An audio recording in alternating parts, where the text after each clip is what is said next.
I wanted to use an example of what happened recently as my talk today, which was how much stress we hold and not realize it, and then what happens when we live in that place and what happens to our perspective.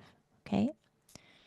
So this winter, my HVAC unit, so my heating and cooling unit, stopped working.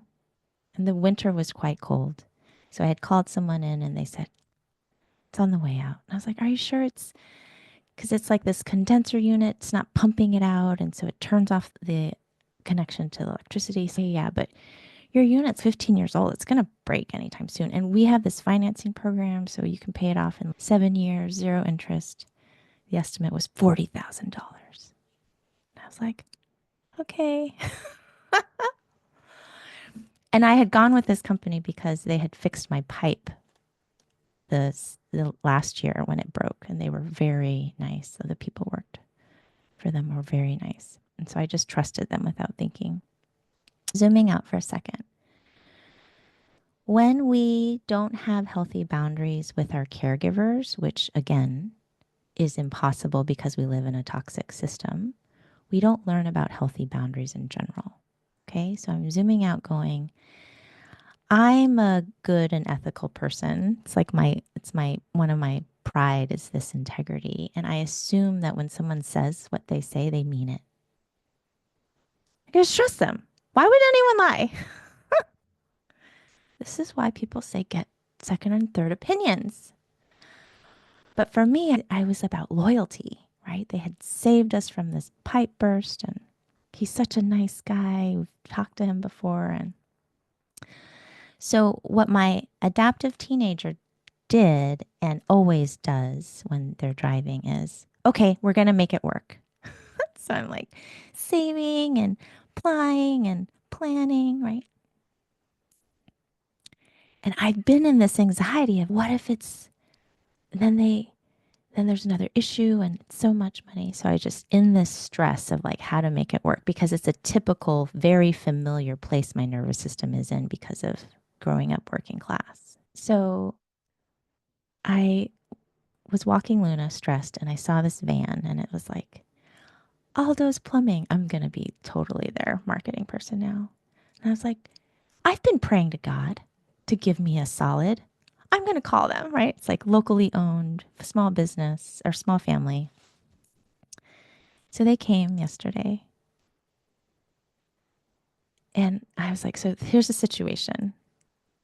Can you tell me? And he was like, okay, so this pipe, and then he's testing and he like followed it and he crawled into the crawl space, which the other guy was like, there's no way anyone can fit in that crawl space. He goes in. I'm like, you don't have to go in. It's fine. I fit in smaller spaces. I'm like, are you sure? He comes out completely dusty. And I'm like, I'm so sorry. He's like, it's okay. He starts sneezing.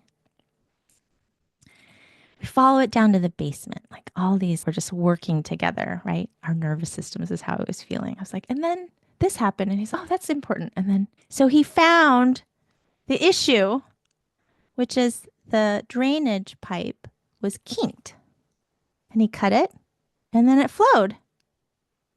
And I was like, so do I have to service the unit? He goes, not really. If it's, and I'm like, but it's been 15 years. Isn't it going to break anytime soon? He's, if it's working, it should be okay. I'm like, how much do I owe you? He's, don't worry about it. And I'm like, I don't understand.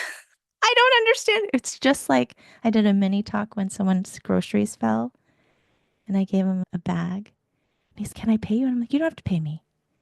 No, let me pay you. And I'm like, it's a bag. I have, right? So it's the same dynamic, different situation. I'm like, you saved me $40,000. I'm like crying. He goes, seriously, you don't have to pay me. And I'm like, can I give you a tip? He's, if you want to give me a tip, I'm like, I'm going to get you a really nice lunch. So I gave him $40 and he's, it's okay. And I'm like, can you call the company to come service my unit? Because I also just want to make sure, right? So I apologize if this is going long. This is important. So I'm like processing this. Oh, this is what it feels like for someone to be in integrity and show me integrity behaviorally. So zooming out for a second, That's what a healed boundary is in the sense of listening for what they say, seeing what they do, see if there's alignment, right? Vetting for safety is really important. Not vetting for safety, hypervigilance and trying to figure out who's going to take your stuff, right? And not like, everyone's amazing, open. It's just, huh, press hat. Okay, they said it was going to go out any minute now. Let me just assess other opinions. So this was resolved. And it should be fine for a while. Okay. So I had a moment of, I've gotten approved for a loan, and the other companies like waiting for me to hear back when to start the project. So I reached out to the loan officer and I said, hey, I don't need it anymore. So let's close this out. Thank you so much for your time. Apologies for all of the blah, blah, blah. And then I emailed the plumber, the other company. I said, Darren, thank you so much for your help and your patience as I was like stressing how to make this work. I found a local person and they did some detective work and they found it was the pipe that I thought it was. I just wanted to let you know, I really appreciate you looking out for me. And I was so happy with how you all worked on the pipe that for big projects, I will bring you in, but we don't have to do this anymore. But thank you for your time. So in my mind, I was same size circling and I was giving feedback. What do I mean about same size circling? I don't know for sure that he was trying to get $40,000 out of me. So, like, I remember when I took my kid to the ER because her fever was like almost 105.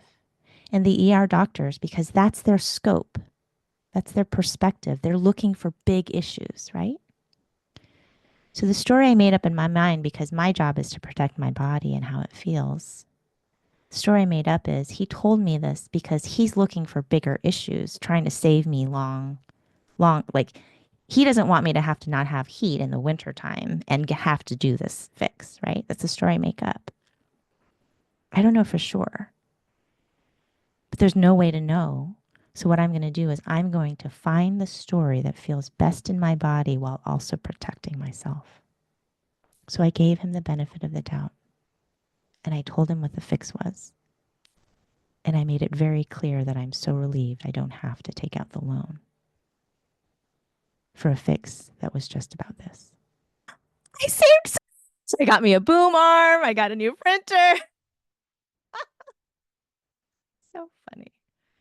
That is the end of my TED Talk. My not TED Talk, mini talk.